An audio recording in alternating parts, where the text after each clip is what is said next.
Bakıda xanım sərnişinə əxlaqsız təkliflər edən taksi sürücüsü həbs edilib. Şikayət əsasında aparılan polis araşdırmasından sonra məhkəmə qərarı ilə 49 yaşlı sürücüyə 15 sutkalıq inzibati həbs cəzası verilib. Qeyd edək ki, bu, taksi fəaliyyəti sahəsində yaşanan ilk belə neqativ hal deyil.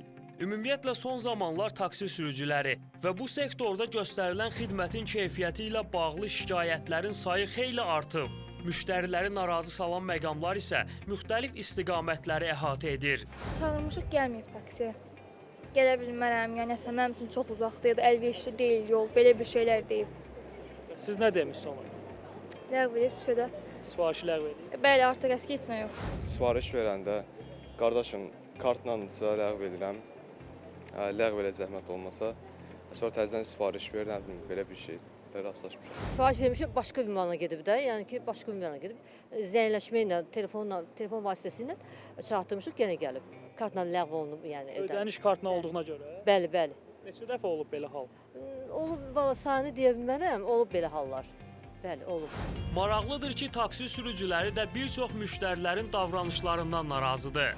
İçkili olanlar olur, yəni belə də normal qarşılanmırlar. Onlar olur adətən, çox da olmur. O da artıq danışırlar, incidirlər belə də, yəni kobud danışırlar. Çalışırıq bacardığımız qədər yola verək onları. İndi vəziyyətdən çıxmaq lazımdır. Hardasa sərnişin həmişə düzdür. Yəni nə qədər şey eləyərsən, yenə sərnişin düzdür. Qeyd edək ki, ötən il taksi fəaliyyəti sahəsində verilən yeni qərarlar həm xidmət sektorunda keyfiyyəti artırmalı, həm də sürücü-sərnişin münasibətlərini tənzimləməli idi.